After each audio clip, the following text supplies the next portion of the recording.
তো বন্ধুরা দেখো, কপাল যখন খারাপ থাকে তো সব দিক থেকেই খারাপ। এই যে দেখো, আয়নের আব্বা গাড়ি হেঁটে হেঁটে নিয়ে যাচ্ছে, আর এদিকে আমার ছেলে প্লাস আমি সকলে এখন যাচ্ছি হচ্ছে হেঁটে হেঁটে। Hello everyone, good morning and welcome back to our video. এই ভিডিওটা হচ্ছে 2 থেকে 3 দিন আগের ভিডিও। জানো তোমরা তো গত 2 দিনের ব্লগে আমার গলার অবস্থা শুনেছই, কী হয়েছে। যারা ডেলি ব্লগ দেখো তারা জানোই, তাই থাক এই কারণটা আমি আর বললাম না। জানতে চাইলে অবশ্যই ব্লগ ভিজিট করো, জানতে পারবে। আজ হঠাৎ বিকেলবেলা ব্লগটা শুরু করলাম, ঠিক আছে। গতকালকে যেখান থেকে শেষ করেছিলাম অনেক বড় হয়ে যেত বলেই কিন্তু আজ বিকেল থেকে আবার শুরু করলাম। দেখতেই পেয়েছিলে শাক, ডিম ভাজা, তারপর সয়াবিনের ঝোল, এগুলো দিয়ে ভাত খাওয়া হয়েছিল আমাদের বাড়িতে, তাই না। তারপরে যখন আমরা একটুখানি রেস্ট নিই, আয়নের আব্বা বলে কি চলো একটুখানি রায়গঞ্জে যাই। আমার কিছু কেনাকাটা যেহেতু ওই করেছিল, ব্লাউজ, তারপরে শাড়ি, তারপরে অনেক কিছু। তো আমার ব্লাউজগুলো একটুখানি টাইট হচ্ছিল বলে কিন্তু তোমার দাদাভাই বলে চলো চেঞ্জ করে আসি। কারণ ওই যখন নেয় আমাকে সারপ্রাইজ দিবে বলে কিন্তু নিজেই নেয়, আমাকে জানানোর প্রয়োজনও মনে করেনি। নইলে এতটা 1 ঘন্টার পথ বয়ে আবার আসতেই হতো না আর কি, ঠিক আছে। কাপড় নিলেও শান্তি নেই, এতটা পথ বেয়ে আবার যাতায়াত করতে হয়। তো যাই হোক, চলে এসেছি ব্লাউজের দোকানে। এখান থেকে কালার সমস্ত কিছু পছন্দ করে নিলাম। কাপড় নিয়েও আবার ফেরত দিয়ে দিতে হলো। তো যাই হোক, ওর বদলে আমরা নতুন নিয়েছি। তারপরে নেওয়ার পরে কিন্তু আমি চলে এলাম। আর এদিকে আমার গলার অবস্থা যেহেতু প্রচণ্ড খারাপ, ভাবছিলাম ডাক্তার দেখাবো, কিন্তু দেখলাম ডাক্তারের চেম্বারটা বন্ধ। তারপরে আয়নের বাবা একটা মেডিসিনের দোকানে গিয়ে কিছু মেডিসিন নিল। তারপরে আমরা চলে গেলাম হচ্ছে গিয়ে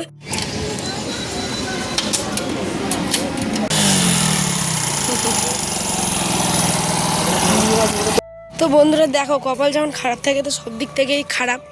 এই যে দেখো, আয়নের আব্বা গাড়ি হেঁটে হেঁটে নিয়ে যাচ্ছে, আর এদিকে আমার ছেলে প্লাস আমি সকলে এখন যাচ্ছি হচ্ছে হেঁটে হেঁটে।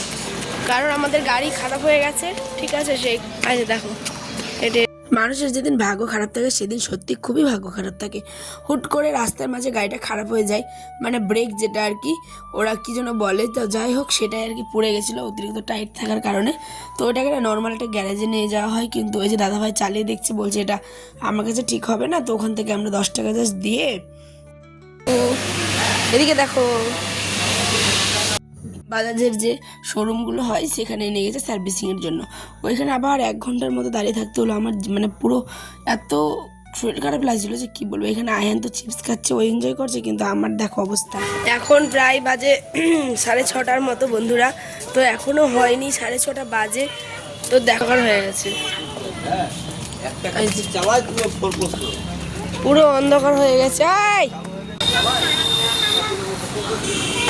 এবার ওখানে আমাদের গাড়িটা খারাপ হয়েছিল ধরো 6টার দিকে, ঠিক আছে, 6:45। ওখান থেকে 7টা 7:30 বেজে যায় ওখানে ঠিক করতে। তো বাড়ি না গিয়ে আমরা চলে আসলাম হুট করে। আয়নের বাবা বলছে চলো ঘুরে আসি আয়নের নানুর বাড়ি থেকে।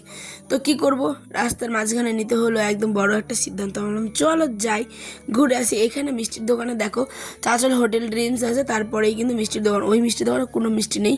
তারপরে আমরা এইসব সুইট অ্যান্ড স্ন্যাক্সে গেলাম, ওখান থেকে মিষ্টি, আয়নের জন্য লাড্ডু, কিছু ফ্রুটস, তারপরে কিছু খেজুর, এই সমস্ত কিছু নেওয়ার পরেই দেখো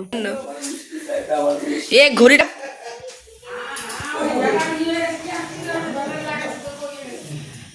এই আমার টিপটা ছুটে পড়ে গেল। নানু আসলাম, কি বলছে বলছে নানু আমি আসলাম। আমি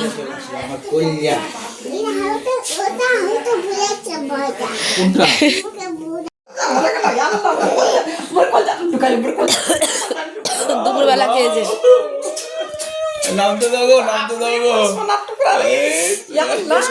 বাবাকে দাও না বাবা তুমি খাও। আমি বুঝতেই পারছো আয়ার নানুর বাড়ি এসে ভীষণ পরিমাণে খুশি, অনেক খুশি নানিকে পেয়ে, নানুকে পেয়ে। এবার তার জামাইকে দেওয়া হচ্ছে যে দেখো টিফিন। আমার লাইট একদম জ্বলছে না, চার্জ একদম সুইচ অফ হয়েছিল বলে ব্লগটা এখানেই শেষ করলাম। দেখা হবে নেক্সট ব্লগে।